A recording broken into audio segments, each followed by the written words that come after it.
Doctor Sreevarma ஆயுள் தரும் ஆயுர்வேதா அறுவை சிகிச்சை இல்லா குணம் ஆயுள் கால நிவாரணம்.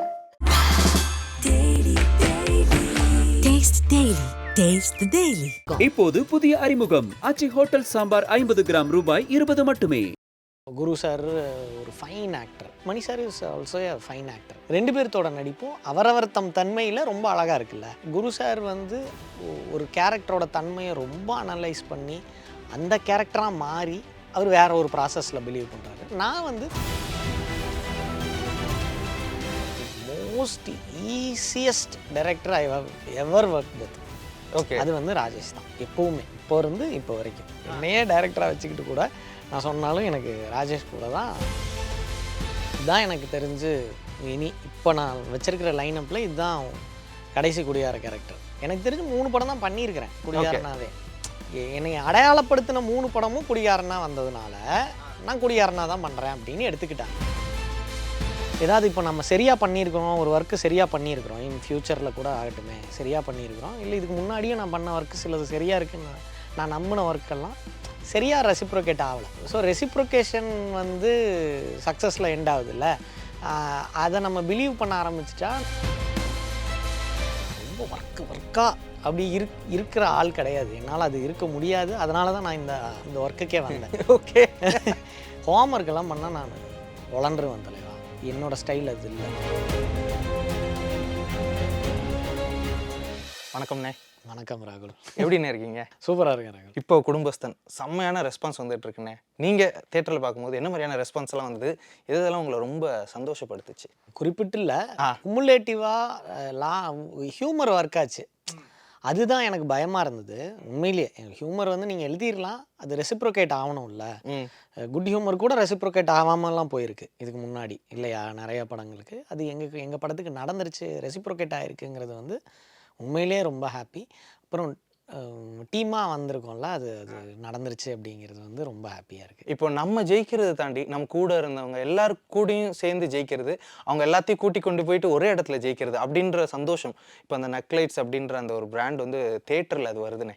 கிட்டத்தட்ட அந்த விஷுவல்ஸ் அது வரும்போது நிறைய பேர் கை தட்டுறாங்க, நிறைய பேர் விசில் அடிக்கிறாங்க. ஓகே, அவங்களாம் அதுக்கு ஃபேனாக இருந்திருக்காங்க. இப்போ அது தேட்டரில் வருது, உங்களோட டீமோடு சேர்ந்து ஒரு படம் அது ஒரு ஸ்க்ரீனில் வருது, அந்த ஃபீல் எப்படின்னு இருந்தது? எங்கே இருந்தோம் எங்கே வந்துட்டோம் அப்படிங்கிறது வந்து ஃப்ளாஷ் ஆகிட்டே இருந்தது. ப்ராசஸாக எல்லாமே ஒன்று தான். சின்ன கேமராவில் இருந்தோம், இந்த பெரிய கேமராவில் எடுத்தோம். அதே சுஜித்து தான் பின்னாடி நின்றுருந்தான், அதே கண்ணன் தான் எடிட் பண்ணுறான், அதே டைரக்டர் தான் டைரக்ட் பண்ணுறாரு, அதே பிரசனா நான் கூட தான் நடிக்கிறேன். எல்லாமே சேம் தான். அதை இங்கே இந்த தேட்டருக்கு வர்றதுக்கு தானே இவ்வளோ வருஷம் வேலை செஞ்சோம். அது வந்து கரெக்டாக கொண்டு வந்து சேர்த்திட்டோம்னு நினைக்கிறேன்.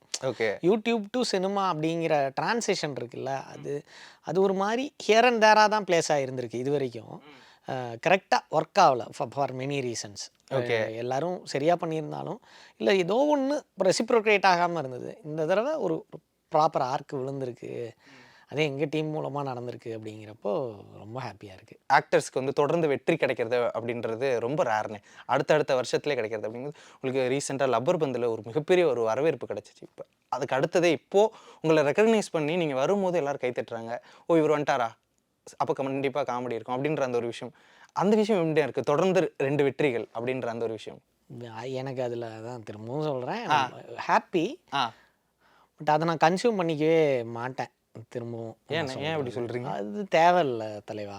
அதை கன்சியூம் பண்ணிக்க ஆரம்பிச்சிட்டோம்னா கரெக்டான ஆர்ட் ஃபார்மை கொடுக்கலாம். ஏதாவது இப்போ நம்ம சரியாக பண்ணியிருக்கிறோம், ஒரு ஒர்க்கு சரியாக பண்ணியிருக்கிறோம், இன் ஃப்யூச்சரில் கூட ஆகட்டுமே சரியாக பண்ணியிருக்கிறோம், இல்லை இதுக்கு முன்னாடியும் நான் பண்ண ஒர்க்கு சிலது சரியாக இருக்குன்னு நான் நம்பின ஒர்க்கெல்லாம் சரியாக ரெசிப்ரோகேட் ஆகலை. ஸோ ரெசிப்ரோகேஷன் வந்து சக்ஸஸில் எண்ட் ஆகுதுல்ல, அதை நம்ம பிலீவ் பண்ண ஆரம்பிச்சிட்டா நம்மளோட ப்ராசஸ் ப்ராப்ளம் ஆயிரும். எனக்கு ஹாப்பி, பட் நான் கன்சியூம் பண்ண மாட்டேன். இது வந்து ஒரு நடந்துருச்சு அவ்வளோதான்.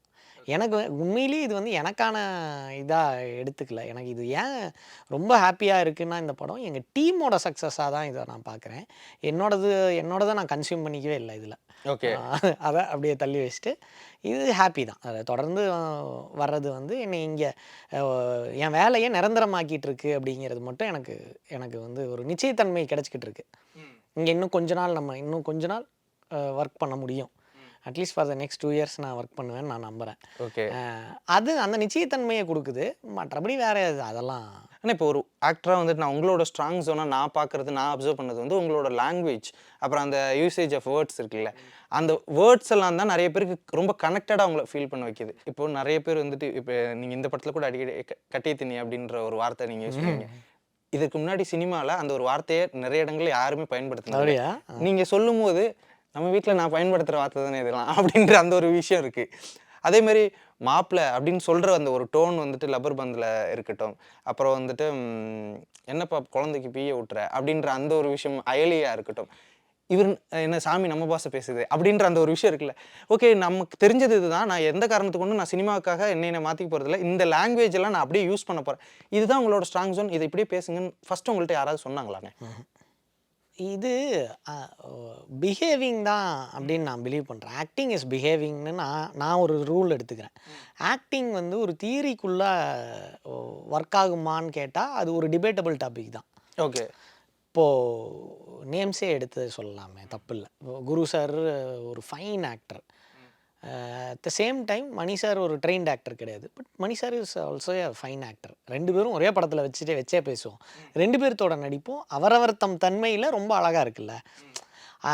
அதனால் இவர் பிஹேவ் பண்ணுறாரு.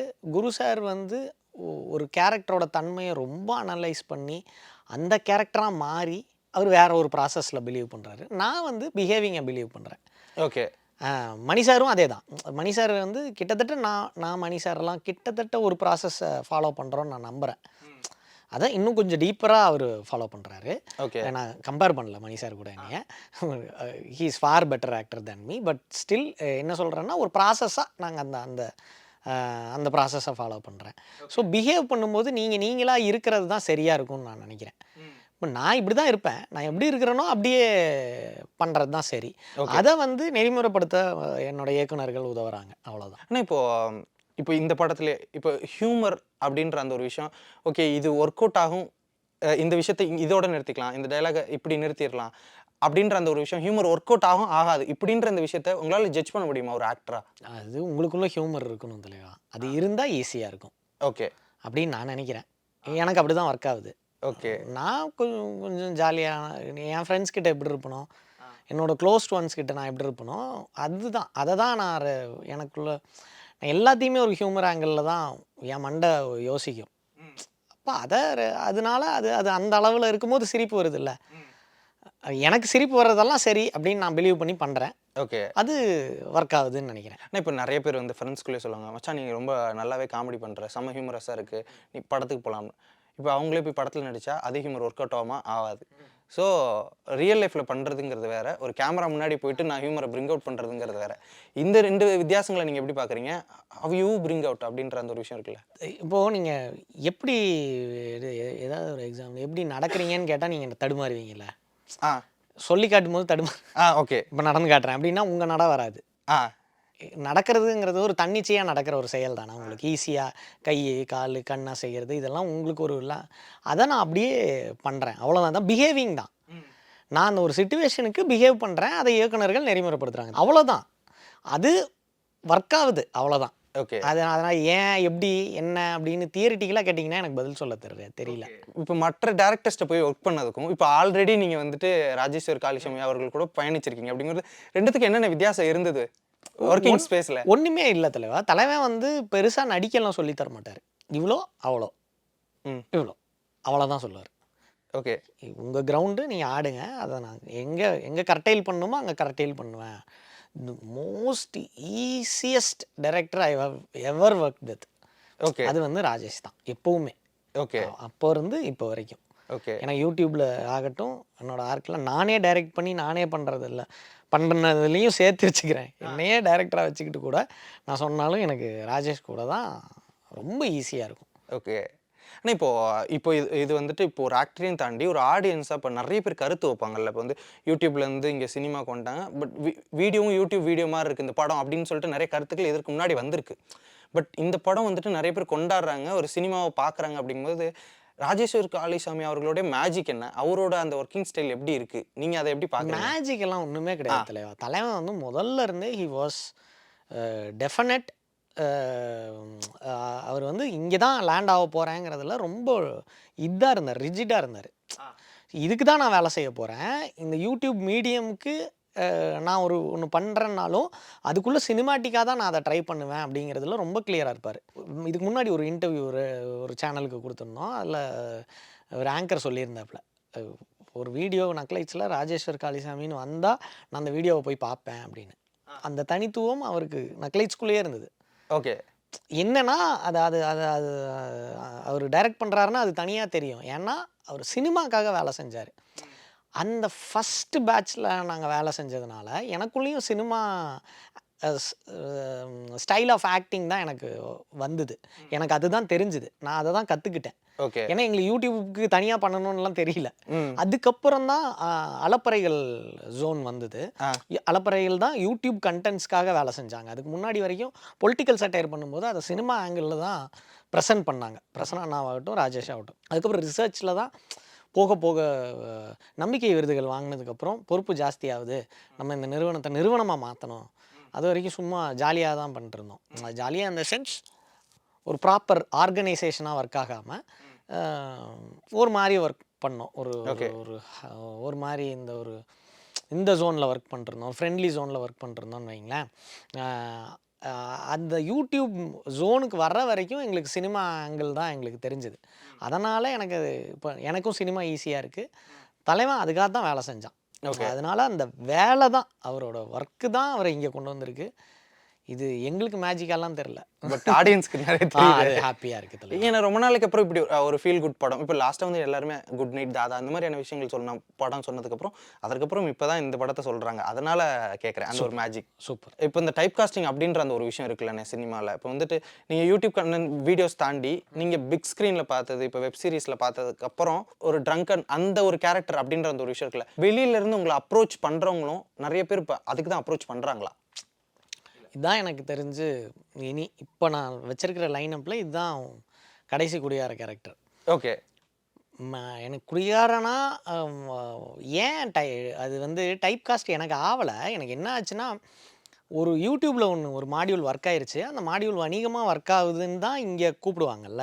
எனக்கு இது வரும் அப்படிங்கிறதுல டெஃபினட்டாக இருப்பாங்க. அந்த ஜோனில் ஒன்று எழுதும்போது சரி இவனை பொருத்தி பார்த்துக்கிறாங்க, அவ்வளோதான். அப்படி ஒரு 3-4 படம் வந்தது. எனக்கு தெரிஞ்சு 3 படம் தான் பண்ணியிருக்கிறேன் குடியாரனாவே. என்னைய அடையாளப்படுத்தின 3 படமும் குடியாரனா வந்ததுனால நான் குடியாரனா தான் பண்ணுறேன் அப்படின்னு எடுத்துக்கிட்டாங்க. ஓகே. ஐலியில் நான் குடியாரம் கிடையாது. ஓகே. அதுக்கு வேற ஜோன் இருக்குது. ஆனால் அது வந்து அந்த குடிக்கிற ஒரு சீன் இருந்ததுனால அது குடியாரனா கேரிடாவே ஆயிடுச்சு. குரங்குப்படலில் நான் குடியாரனா பண்ணேன், லப்பர் பந்தில் குடியாரன், இதில் குடியாரன். இது 3 தான், இந்த 4 ப்ராஜெக்ட் தான் என்னை அடையாளப்படுத்துச்சு. வீரனில் ஒரு மாதிரி கண்ணு தெரியாத ஒரு ஷேடில் பண்ணியிருப்பேன், இன்னொன்றில் ஒரு இன்னசென்ட்டான ஒரு கிராமத்துக்காரனாக பண்ணியிருப்பேன். பட் இதெல்லாம் பெருசாக அறியப்படலை, அந்த படங்கள்லாம் ஒர்க் ஆகலை. என்னோடய கேரக்டர்ஸ் படங்களாக ஓரளவுக்கு நல்லா டீசெண்டாக போயிருந்தாலும் என்னோடய கேரக்டர் ஒர்க் ஆகாமல் போயிடுச்சு, பெருசாக அறியப்படலைன்னு வைங்களேன். அதனால் அப்படி இருக்குதே தவிர இப்போ எனக்கு வர்ற கேரக்டர்ஸ் எல்லாம் ரொம்ப அது அந்த ஏரியாவை தாண்டி தான் வருது. ஸோ நான் டைப் காஸ்ட் ஆகலை. இப்போ நான் வந்துட்டு ராஜேஸ்வர் காளிசாமி அவர்களை இன்டர்வியூ எடுத்திருந்தேன். அப்போ அவர் சொல்லியிருந்தாரு, ஜென்சன் வந்துட்டு இந்த சினிமா வந்துட்டு அவர் ரொம்ப நேசிக்கிறாரு. ஏன்னா அவர் வந்து அப்ராடில் ஒரு இடத்துக்கு வேலைக்கு போனார். அதுக்கப்புறம் நான் அவர்கிட்ட கேட்டிருந்தேன், ஜென்சன் அவரை பற்றி கேட்டேன். அவர் அப்ராடில் வேலைக்கு போயிட்டார். அதுக்கப்புறம் விட்டுட்டு நான் வந்துடுறேன், நான் அவங்க கூட ஒர்க் பண்ணுறேன் அப்படின்னு சொல்லிட்டு நெக்லைட்ஸில் வீடியோ பண்ண வந்தவர். ஸ்டார்டிங் பீரியட்லேயே வந்தார் 2016-17 அப்படின்னாரு. எந்த அளவுக்கு உங்களுக்கு தேடல், எந்த அளவுக்கு நீங்கள் ரசிக்கிறீங்க, இதை நான் அவர்கிட்ட கேட்க முடியல, அதனால தான் உங்கள்கிட்ட கேட்குறேன். இல்லை என்னென்னா, நான் ஃபாரினில் இருந்தேன் தலைவா, ஆனால் எனக்கு அது ஒர்க் ஆகலை. அந்த வேலை எனக்கு இந்த ஜோனே ஒர்க் ஆகலை. லோன் செக்ஷனில் இருந்தேன், அது எனக்கு ஒர்க்கே ஆகலை. ஐ வாஸ் அ ஃபெயிலியர் தேர், அவ்வளோதான். அப்புறம் எனக்கு காலேஜில் இருந்தே நம்ம இதுக்கு வரணும், ஆனால் தைரியம் இல்லை. எல்லாத்த மாதிரியும் நிறைய பேர்த்துக்கு சினிமா கனவு இருக்கும், ஆனால் அதை பர்சியூ பண்ணுற தைரியம் இல்லாமல் இருக்கும்ல. அந்த தைரியம் இல்லாமையே தான் இருந்தேன். அதுக்கப்புறம் அந்த அந்த அந்த அப்ராடில் இருந்த வேலை தான் எனக்கு வந்து சரி இது எதுவுமே நம்மளுக்கு செட் ஆகாது, நம்ம பிடிச்சதை பண்ணிடுவோம், அதுதான் சரி அப்படின்ட்டு நான் இங்கே வந்தேன். இப்போ நான் என் ஒய்ஃபை லவ் பண்ணிட்டுருந்தேன். அப்போது இங்கே வந்தால் வேலை வேணும், வேலை இல்லைன்னா கல்யாணம் பண்ணி தர மாட்டாங்க. அதனால் சும்மா ஒரு ஃபேக்காக ஒரு ஃபேக்காக இல்லை, நிஜமாக ஒரு வேலைக்கு சேர்ந்தேன், கல்யாணம் பண்ணேன். கல்யாணம் பண்ணதுக்கப்புறம் கல்யாணம் பண்ணதுக்கப்புறம் கன்சீவாக இருக்கும்போது தான் நான் வேலையை விட்டுட்டு நக்லைட்ஸில் ஜாயின் பண்ணேன். வந்து ஒரு இக்கட்டான சூழ்நிலையில வேலையை விட்டுருக்கீங்க. ஓகே. அதுக்கப்புறம் இப்போ வந்துட்டு இப்போ இப்போ எனக்கு கேட்கும்போது அஸ் அ குடும்பஸ்தனா எப்படின்னு இருந்தது அந்த சமயத்துல நீங்க எப்படி அதெல்லாம் கிராஸ் பண்ணீங்க? என்ன பார்த்தீங்களோ ஆ. அதோட ஆமாம், இன்னைக்கு நினச்சா ஹியூமராக இருக்குது, அன்னைக்கு ரொம்ப டெரிபிளாக இருந்தது. ஆக்சுவலாக ராஜேஷ் காளிசாமி அவர்கள்ட்ட இன்னொரு விஷயமும் நான் கேட்டிருந்தேன். அவர் சொல்லியிருந்தாரு, நான் இந்த படத்தெல்லாம் எழுதி முடிச்சிட்டேன் 2020. நான் குட் நைட் முன்னாடி அப்ரோச் பண்ணிட்டேன். ஆனால் இந்த படத்தில் நான் எழுதுனதெல்லாம் எனக்கு 2020க்கு அப்புறம் எனக்கு மேரேஜ் ஆனதுக்கப்புறம் எல்லாமே நடந்துச்சு அப்படின்ற மாதிரி சொன்னார்.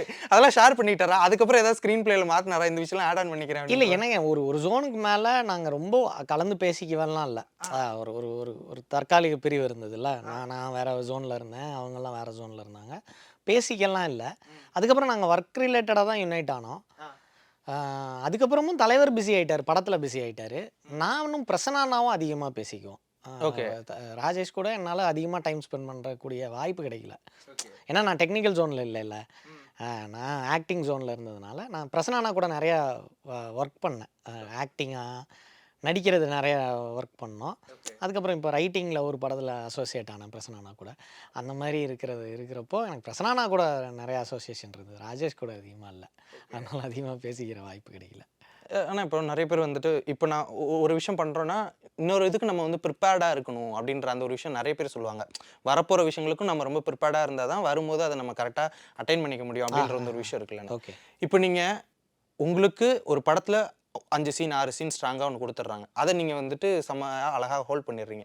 இப்போ ஃப்யூச்சரில் ஒரு படத்தையே கேரி பண்ணுற மாதிரி ஒரு ஹீரோவோட க்ளோஸாக நீங்கள் படம் ஃபுல்லாக ட்ராவல் பண்ணுற மாதிரியான ஒரு விஷயங்கள்லாம் வரும்போது, ஓகே நம்ம அதுக்கு வந்து இந்த மாதிரியான ஹோம் ஒர்க்ஸ்லாம் பண்ணணும், அந்த ஸ்க்ரீன் ஸ்பேஸ் அப்படின்ற அந்த ஒரு விஷயம் சொல்லுவாங்கள்ல, அந்த ஸ்க்ரீன் ஹோல்ட் பண்ணி வைக்கணும் அப்படின்றது, அதுக்கெலாம் இப்படிலாம் பண்ணணும் அப்படின்ற அந்த மாதிரி பிளானெல்லாம் உங்களுக்கு இருக்கானே? அது ஜஸ்டிஃபிகேஷனே இல்லை தலைவா. நான் 5 சீனுக்கு ஒரு மாதிரியும் 40 சீனுக்கு வேறு மாதிரியும் நான் நடிப்பேன் அப்படிங்கிறது ஜஸ்டிஃபிகேஷனே கிடையாதுல்ல.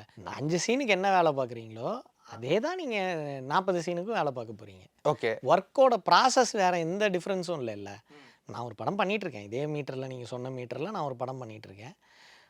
அந்த படத்துக்கும் இதே உழைப்பு தான். அமீருக்கு நான் இப்போ குடும்பஸ்தனில் என்னோடய ஸ்க்ரீன் ஸ்பேஸ் ரொம்ப சின்னதாக இருக்குல்ல, அதில் என்ன உழைப்பு போட்டோமோ, என்ன உண்மைத்தன்மை இருந்ததோ அதே தான் அதுக்கும். ஓகே. இன்னொன்று தலைவா, நான் ரொம்ப ஒர்க்கா அப்படி இருக்கிற ஆள் கிடையாது. என்னால் அது இருக்க முடியாது. அதனால தான் நான் இந்த ஒர்க்குக்கே வந்தேன். ஓகே. அப்போது நான் ரொம்ப அப்படிலாம் இருக்க மாட்டேன். இப்போ நீங்கள் சொல்கிறீங்கல்ல, ஏதோ உண்மைத்தன்மை நல்லா இருக்குங்க, நீங்கள் நடிக்கிறதுல உண்மையாக இருக்குது அப்படின்னு ஏன் வருதுன்னா, அங்கே நான் பிஹேவ் பண்ணுறதுனால தான். ஓகே. அங்கே டைரக்டர் கொடுக்குறாரு, அதை என்ன பண்ணுறேனோ அதை பண்ணி அதை அப்படியே கொடுக்குறது தான். ஹோம்ஒர்க்கெல்லாம் பண்ணால் நான் வளர்ந்துருவேன் தலைவா. என்னோடய ஸ்டைல் அது இல்லை. ஓகே. நான் அது தப்புன்னு சொல்லலை, திரும்பவும் சொல்கிறேன், இது எனக்கு அது ஒர்க் ஆகலை. ஓகே. ஆக்டர்ஸ் வந்து அதை எடுத்துக்கக்கூடாது, இல்லை அது எல்லாம் தப்பு அப்படின்னு அப்படியெல்லாம் கிடையாது. சிலருக்கு வந்து இந்த ஸ்டைல் ஒர்க் ஆகும். First you have to find your own style. அதுக்கு நீங்கள் அந்த அடிப்படையில் கற்றுக்கணும். பேசிக்ஸ் ஆஃப் ஆக்டிங்குங்கிறது என்னங்கிறத தெரிஞ்சுட்டு, ஸ்டானிஸ்லாவ்ஸ்கி சொன்னதை தெரிஞ்சுக்கிட்டு உனக்கு என்ன வேணும், an actor ப்ரிப்பேர்ஸை தெரிஞ்சுக்கிட்டு படிச்சுக்கிட்டு அதுக்கப்புறம் உனக்கு என்ன வேணும், அதில் எதை அப்ளை பண்ணணும் அப்படிங்கிறத நீங்கள் தான் டிசைட் பண்ணணும். நிறைய பேர் நம்ம ஒரு ப்ரிப்பரேஷனோட வந்திருப்போம். ஓகே, நான் வந்து இப்படிலாம் நான் பார்க்குறேன் இந்த ஆக்டிங்கை, நான் இப்படி நடிக்க போகிறேன் அப்படின்ட்டு. ஆடியன்ஸ் உங்ககிட்ட இருந்து வேறு ஒரு விஷயத்தை பிடிச்சது நீங்கள் பார்க்க வந்திருப்பீங்க. ஓ, ஆடியன்ஸ் நம்மளை இப்படி ரசிக்கிறாங்களா, இந்த ஒரு விஷயங்கள்லாம் ரசிக்கிறாங்களா, அப்போ அடுத்தடுத்ததில் நம்ம இந்தந்த விஷயங்களை கொஞ்சம் எக்ஸ்ட்ரா வச்சுக்கணும் அப்படின்ற மாதிரி ஏதாவது சேஞ்சஸ் கொண்டு வந்திருக்கீங்களா உங்களோட ஆக்டிங்கில்? ஓகே. இல்லை தலைவா, நான் இவ்வளோலாம் யோசிக்கவே மாட்டேன். நம்மளுக்கு இன்னும் வண்டி ஓடிட்டுருக்குது, இப்போ தான் ஆரம்பிச்சிருக்கிறோம். அதனால் ரொம்ப அவ்வளோ ப்ரெஷர் தேவையில்லைன்னு நினைக்கிறேன். மண்டைக்குள்ளே இவ்வளோ யோசிக்கிறதோ, ஆடியன்ஸ்க்கு இது தான் பிடிக்கும், ஆடியன்ஸ்க்கு அதுதான் பிடிக்கும் அப்படிங்கிறதே எனக்கு அதில் உடன்பாடு இல்லை. நல்லா பண்ணுனா, ஜஸ்டிஃபையிங்காக பண்ணுனா அதை ஆடியன்ஸ் ஏற்றுக்க போகிறாங்க. ஓகே. ஒரு 2 ஒர்க்கு ஒன்று பண்ணுறோம், ஒரு கைண்ட் ஆஃப் கேரக்டர்ஸ் ஒரு 2 ஒர்க்கு பண்ணுறேன்னு வைங்க, ஒரு பணக்கார மாப்பிள்ளையாக நான் நடிக்கிறேன்னு வைங்களேன், ஒரு 2 படம் பேசவே மாட்டேன்ட்டாங்கன்னா அந்த கேரக்டர் பண்ணக்கூடாது, அவ்வளோதான். ஓகே. அவ்வளோதான் தலைவா. அதனால் நம்மளுக்கு எது ஒர்க் ஆகுதுங்கிறது, ஒர்க் ஆகலைங்கிறத இன்னும் எக்ஸ்ப்ளோர் பண்ணுற இடத்துக்கே நான் இன்னும் வரலை. நான் மேபி என்ன ஒரு இந்த விரலில் எண்ணலாம் என் படத்தோட எண்ணிக்கையில், இல்லையா? இன்னும் எவ்வளவோ இருக்குது. அந்த ஜோனெல்லாம் இன்னும் நம்மளுக்கு ரொம்ப நாள் இருக்குது தலைவா. ஃபர்ஸ்ட் டைம் வந்துட்டு இப்போ உங்களோட கண்டென்ட்ஸ் வந்துட்டு ஐ மீன் உங்களோட ஃபேஸ் இருக்க அந்த மீம் டெம்ப்ளேட்டாக இருக்கட்டும், எடிட் வீடியோஸாக இருக்கட்டும், இந்த விஷயங்கள்லாம் பார்க்கும்போது உங்களுக்கு எப்படி இருந்தது? ஃபர்ஸ்ட் டைம் நீங்கள் எதுக்கு நீங்கள் பார்த்தீங்க அந்த ஒரு விஷயத்த அதிகமாக? ஐலியில் ஆரம்பித்தது. லப்பர் பந்தில் ரொம்ப யுனானிமஸாக அது ஒர்க் ஆச்சு தலைவா. ஹாப்பி. ஆனால் அதான் ஓகே, அது அது ஒரு இடத்துல வச்சுக்கலாம். ஹாப்பி அவ்வளோதான். ஆமாம் தலைவா. அதை ரொம்ப எடுத்துக்கிட்டு அது கிடைக்கிறப்போ ரொம்ப செலிப்ரேட் பண்ணிட்டோன்னு வைங்களேன், கிடைக்காததுக்கு ஒரு கிரேவிங் வரும். திரும்ப இந்த படத்துக்கு மீம் டெம்ப்ளேட் ஆகணும்னா நம்ம என்ன பண்ணுவோம், கான்ஷியஸ் ஆக ஆரம்பிப்போம். இப்போ அதுக்கு வேலை செய்ய ஆரம்பிப்போம். அதெல்லாம் இருக்கக்கூடாதுன்னு நினைக்கிறேன் நான். அதனால் அது ஓகே, நடந்தால் ஓகே, நடக்காட்டி நோ ப்ராப்ளம், அவ்வளோதான். ஆனால் இப்போது இந்த சமயத்தில் வந்து ஐயோ சாரி இன்டரப்ட் பண்ணுறதுக்கு. இப்போ வடிவேல் சார் இதை நினச்சா பண்ணியிருப்பார். வடிவேல் சார் பண்ணி குமிச்சிட்டார் ஒர்க்கை. மீம் டெம்ப்ளேட்டே அவர்கிட்ட இருந்து தான் ஆரம்பிக்குது. அவர் முடிச்சிட்டாரு, ஒர்க்கெல்லாம் கிட்டத்தட்ட முடிச்சிட்டாரு. இப்போ பண்ணுறதெல்லாம் நம்மளுக்கு போனஸ் தான், அவரோட இனி பண்ணுற ஒர்க்ஸ் எல்லாம். ஓகே, அவர் பண்ணும்போது அதை நினச்சா பண்ணியிருப்பார். அவர் பண்ணிட்டாரு. பண்ணி தான் இவரை வச்சு தான் மீம் கான்செப்ட்டுங்கிறதே உருவாகுது. அதனால் அதை நினச்சா பண்ணியிருப்பாரு. அதனால ஒரு ஆர்ட்டாக ப்ரெசென்ட் பண்ணிடணும். ஓகே, அது அதோட வேலையை பார்க்கும், அவ்வளோதான். ஆனால் இப்போ அப்கமிங்கில் எவ்வளோ ப்ராஜெக்ட்ஸ் இருக்குது, என்னென்ன பண்ணிகிட்டு இருக்கீங்க? எனக்கு என்றைக்கியா ஒரு 3-4 பண்ணிகிட்ருக்கேன் தலைவா. இன்ட்ரெஸ்டிங்காக இருக்குது. சிலது எனக்கு ரொம்ப இன்ட்ரெஸ்டிங்காக இல்லாட்டியும் சிலது பண்ணுறேன். எக்ஸ்ப்ளோரேஷனில் தான் இருக்கேன் நான். இப்போ ஒரு 4-5 ப்ராஜெக்ட் பண்ணுறேன். அதில் சிலது ஒர்க் பிடிச்சி பண்ணுறேன், சிலது ஒரு மாதிரி டவுட்ஃபுல்லாக இருக்கும் அக்செப்ட் பண்ணும்போது. ஆனால் அதே சின்சியாரிட்டி எல்லா ப்ராஜெக்ட்டுக்கும் கொடுக்குறேன். எதுக்கு பண்ணுறேன்னா, நம்மளுக்கு பிடிச்ச என்னோட ரசனையில் மட்டுமே நான் இயங்கக்கூடாதுன்னு நினைக்கிறேன். அது ஒரு மாதிரி எனக்கு அந்த கேரக்டரில் ஏதாவது ஒரு ட்வீக் இருக்கணும்.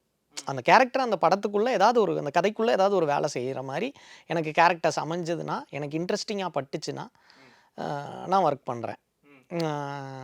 அது இனி எப்படி ரெசிப்ரோகேட் ஆகுதுங்கிறத பார்க்கலாம் இந்த வருஷம் அப்படின்னு பார்க்குறேன், அவ்வளோதான். அது ரிலீஸ்க்கு அப்புறம் அது ஒரு ஐடியா வரும்ல. நீங்கள் சொன்ன மாதிரி இது எப்படி நீங்கள் யோசிக்கிறீங்களான்னு சொல்கிறீங்களா, அந்த ஏரியாக்கே இன்னும் ஒரு 1.5 வருஷம் ஆகும் அது தெரிஞ்சுக்கிறதுக்கு. ஓகே, அதுக்கு தான் நான் ஒர்க் அப்படி பண்ணுறேன். இப்போ இந்த சினிமா இப்போ வந்துட்டு திடீர்னு ஒரு கட்டத்துக்கு வந்துட்டு ஒரு ஃபீல் குட் மூவிஸ் ஓடும். அதுக்கப்புறம் வந்துட்டு திடீர்னு வந்துட்டு ரத்த கலரியான படங்களை கொண்டாடுவாங்க.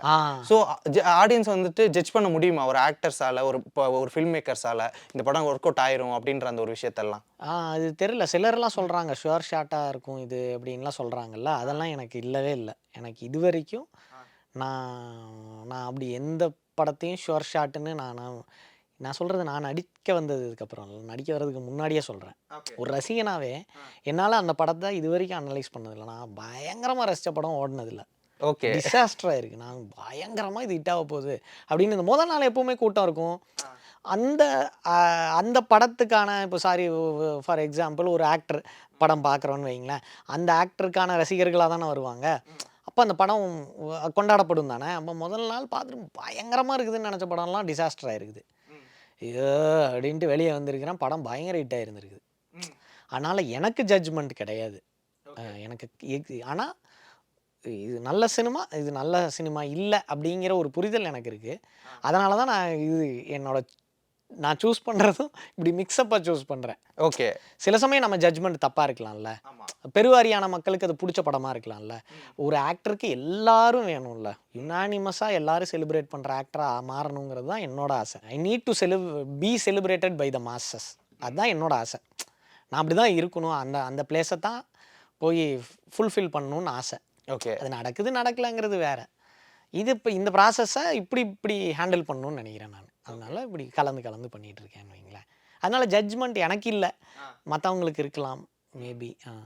இந்த ஒரு விஷயம் இதை வந்துட்டு அப்பார்ட் ஃப்ரம் த சினிமா அப்படின்ற மாதிரி கூட சொல்லிடலாம். இப்போ இந்த குடும்பஸ்தன் படத்துலேயே கூட இவர் இங்கே கஷ்டப்பட்டு போராடிட்டு ஒரு விஷயம் பண்ணிட்டுருப்பாரு. இந்த பக்கம் பார்த்தீங்கன்னா அவங்க அக்கா பொண்ணு இன்ஃப்ளூயன்சராக இருக்கும். அந்த பொண்ணு வந்துட்டு ஒரே ஃபேன்ஸ் அப்படின்னு சொல்லி கொண்டாடிக்கிட்டு இருக்கும். இப்போவுமே இப்போ சினிமாலேயுமே வந்துட்டு இப்போ நிறையா சினிமாவுக்காக உழைப்பை போட்டு ட்ரெயின்டாகி வர ஆக்டர்ஸுக்கு வந்துட்டு நிறைய வாய்ப்புகள் கிடைக்கிறத தாண்டி இன்ஃப்ளூயன்சராக இருக்கவங்க அவளுக்கு நிறையா வாய்ப்புகள் கிடைக்கிது. அதை நீங்கள் எப்படி பார்க்குறீங்க அந்த பார்வைகளை? நீங்கள் இப்போது சினிமாவில் இருந்து ஒரு ப்ராசஸ் இருக்குல்ல, சினிமாக்குள்ளே இருந்து கம்பெனியாக போய் ஃபோட்டோஸ் கொடுத்து இப்படி தேடுறவங்களுக்கு என்னைய மாதிரி ஒரு ஆக்டர் உள்ளே வர்றதை பார்த்தா கோவம் வரும். கரெக்டாக? இப்போ எனக்கு என்னை விட முன்னாடி போய் ஒரு ஒரு சின்ன ரீல் போட்டு உள்ளே போயிட்டவரை பார்த்தா எனக்கு கோவம் வரும். எதுவுமே நடக்காதவனுக்கு 3 பேர்த்த பார்த்தாலும் கோவம் வரும் இல்லையா? எண்ட் ஆஃப் த டே எங்கேருந்து யார் வந்தாலும் இங்கே சினிமாவில் நீங்கள் சஸ்டெயின் ஆகணுன்னா உங்களுக்கு ஒரு ஒரு தனிப்பட்ட திறமை வேணும். இங்கே நுழையலாம், நிலைக்கணும். நிலைப்பவர்கள் யாருன்னு பாருங்கள், அவ்வளோதான். கண்டிப்பாக அவன் குட் ஆக்டர், அவ்வளோதான். கண்டிப்பாண்ணே. டிசிப்ளினும் வெறும் ஜஸ்ட் பை ஆக்டிங் வெல் நடக்காதுல்ல. ஓவராலாக ஒரு டிசிப்ளின் வேணும். இந்த ப்ராசஸோட ஸ்ட்ரக்சரை டிசிப்ளின்டாக மெயின்டைன் பண்ணுறவன் ஒரு லாங் ஸ்டாண்டிங் ஆக்டராக இருப்பான். அவ்வளோதான் தலைவா. ஓகே. ஆனால் மோதன ஆக்டர் இப்போ ஃபியூச்சரில் உங்களுக்கு டேரக்ட் பண்ணுற ஐடியாவும் இருக்கா? நீங்கள் நிறைய பேசின விதத்துலையும் சரி, சினிமாவை பார்க்குற விதத்துலையும் சரி, ஃபியூச்சரில் டேரக்ட் பண்ணுற ஐடியாவும் இருக்கா? அதான் தலைவா, நான் ரொம்ப லாங் டேர்மாக யோசிக்க மாட்டேன். அதான் கார் லைட் எவ்வளோ தூரம் அடிக்குது, ஆனால் நம்ம 400-500 கிலோமீட்டர் ரோட்லையா, அவ்வளோதான். நான் கிட்ட அதனால் இவ்வளோ யோசிச்சா போதும்னு நினைக்கிறேன். ஓகே. எனக்கு டைரெக்ஷன் ஸ்கில்லுங்கிறது இருக்குதாங்கிறத விட எல்லாத்தையுமே ஒரு அண்டர்ஸ்டாண்டிங்கில் வச்சுக்கிறது ரொம்ப முக்கியம். நான் பிலீவ் பண்ணுறேன் ஒரு ஆக்டராக. மணிகண்டன் சார் எடுத்துக்கோங்க, அவருக்கு டெக்னீஷியனாகவே அவருக்கு நிறைய விஷயங்கள் தெரிஞ்சதுனால தான் அவரால் ஸ்கிரிப்டை ஹேண்டில் பண்ணுறதுல ஒரு எளிமை இருக்குது. இது நீங்கள் எந்த ஆக்டர் எடுத்தீங்கனாலும் அவங்களுக்கு ஒரு ஒரு ஒரு இன்னர் டெக்னீஷியன் இருப்பாங்க, யாரை எடுத்துக்கிட்டாலும். அது பேசிக் தலைவா. அதை நான் ஒரு ஆக்டருக்காக யூஸ் பண்ணணும்னு நினைக்கிறேன், அவ்வளோதான். அதை தாண்டி நான் ஒன்றும் பெருசாக யோசிக்கலை. எனக்கு இவ்வளோ சீக்கிரம் இவ்வளோ பெரிய சக்ஸஸ் கிடைக்கும்னே நான் பிளான் பண்ணல. அதனால் ரொம்ப பிளானிங் எல்லாம் தேவையில்லைன்னு நினைக்கிறேன். ஆமாம். ஆனால் ஏதாவது பிடிஎஸ் அந்த பிஹைண்ட் தி சீன்ஸ் நடக்கிறது, ஏன்னா இப்போ ஒரு பக்கம் நீங்கள் உங்களோட டீம் மெம்பர்ஸாக இருக்கட்டும், இந்த பக்கம் மணிகண்டன் அண்ணன் கம்ப்ளீட்டாக வேறு ஒருத்தர், குரு சோமசுந்தரம் அண்ணன் ஒரு ட்ரைன்ட் ஆக்டர், இந்த பக்கம் மலையாளம் ஆக்டர்ஸ் அவங்க அம்மா கேரக்டர் பண்ணவங்களா இருக்கட்டும், இவங்க தெலுங்குல இருந்து வந்து இருந்து உங்களுக்குள்ள அந்த சினிமா பற்றின டாக்ஸ், இப்போ பிஹைண்ட் தி சீன்ஸ்லாம் சினிமா பற்றின டாக்ஸ் இருக்குமா, இல்லை வேறு என்னென்னலாம் பேசிப்பீங்க? ரொம்ப கலையாக தான் இருக்கும் தலைவா. இந்த செட்டை பொறுத்தவரை பிரசன்னா இருக்கிறதுனால ரொம்ப ஜாலியாக தான் பேசிகிட்டு இருப்போம். பயங்கர ஜாலியாக இருக்கும். அது ஒரு மாதிரி செட்டாகவே ஃபன்னாக இருந்தது. இந்த படம் ரொம்ப ஒரு ஹாலிடே போயிட்டு வந்த மாதிரி தான் இருந்தது எங்களுக்கு. ஓகே. பிரசன்னாக்கு ப்ரெஷர் இருந்திருக்கும், பட் அவர் அதை காட்டிக்கவே மாட்டார். எங்கள் கூட சேர்ந்து ஜாலியாக சுற்றிட்டு அவர் கோ ப்ரொடக்ஷன்லேயும் இருந்ததுனால அவருக்கு டென்ஷன் இருந்திருக்கும். பட் எங்ககிட்ட காட்டல, எங்கிட்டையும் அனிருத்துக்கிட்டையும் காட்டல. ஓகே. எனக்கு இது ஜாலியாக சொல்கிறத விட எனக்கு என்னென்னா, பிரசன்னா 40s இருக்கார், நான் 30s இருக்கேன், அனிருத் 20s இருக்கான், நான் மிடில். என்னால் இவங்ககிட்ட இருந்தும் கிடச்சிது, இவர்கிட்டையும் கிடச்சிது. எனக்கு ஒரு ஜென் நிலையில் இருந்தேன் நான். எனக்கு நிறைய லேர்னிங் கிடச்சிது தலைவா. அப்பார்ட் ஃப்ரம் சினிமா ஒரு லைஃப் ஆங்கிள்கே எனக்கு இந்த படம் ஒரு பயங்கர ஹெல்ப்ஃபுல்லாக இருந்தது. நல்லா இருந்தது, ப்ராசஸாகவே சூப்பராக ஜாலியாக இருந்தது. ஹிலாரியஸ் அந்த கிளைமேக்ஸ் போர்ஷன், அது அந்த ஷூட் டைமில் எப்படின்னு இருந்துச்சு? சீரியஸாக இருந்தது, வேர்த்துக்கிட்டு அது கிரீன் மேட்டில் ஷூட் பண்ணோம். ரொம்ப கஷ்டமாக தான் இருந்தது, இடுப்பெல்லாம் வலிச்சு அப்படி தான் இருந்தது. ரொம்ப என்ஜாய் பண்ணியெல்லாம் பண்ணலாம் இல்லை, அந்த சீன் மட்டும். மீதி சீன்லாம் செம்ம ஜாலியாக இருந்தது. அந்த சீன் ரொம்ப என்ஜாய் பண்ணியெல்லாம் பண்ணலை, விழுந்து விழுந்து சிரிச்சு அப்படிலாம் பண்ணலை. பட் தியேட்டரில் அது கம்ப்ளீட்டாக ஜாலியாக அதுக்கு தான் வேலை செஞ்சோன்னு வைங்களேன். அது தெரியும், இந்த சீனோட இம்பார்ட்டன்ஸ் தெரியும். ஸ்கிரிப்ட் படிச்சிருக்கேன், சீனோட இம்பார்ட்டன்ஸ் தெரியும். ஆனால் அது அவ்வளவு ஜாலியாகலாம் பண்ணல, கரெக்டாக. ஏன்னா ஃபுல்லாக க்ளோஸ் பண்ணிடுவாங்க. உங்களுக்கு தெரியும்ல அது எப்படி ஷூட் பண்ணுவாங்கன்னு. வெறுத்து கிரு நாய் அப்படி தான் இருந்தது. பட் எண்ட் ஆஃப் த டே நல்லா தேட்டரில் செம்மையாக ஒர்க் ஆச்சு. ஆனால் நிறைய விஷயங்கள் பகிர்ந்துக்கிட்டீங்க. உங்களுடைய நேரத்திற்கும் கருத்திற்கும் நன்றி. இன்னும் நிறைய உயரங்களுக்கு போகணும் அப்படின்னு சொல்லிட்டு சினி உலகம் சார்பாக வாழ்த்துக்கள் தெரிவிச்சுக்கிறேன். ரொம்ப நன்றிண்ணே. டாக்டர் ஸ்ரீவர்மா ஆயுள் தரும் ஆயுர்வேதா அறுவை சிகிச்சை இல்லா குணம், ஆயுள் கால நிவாரணம்.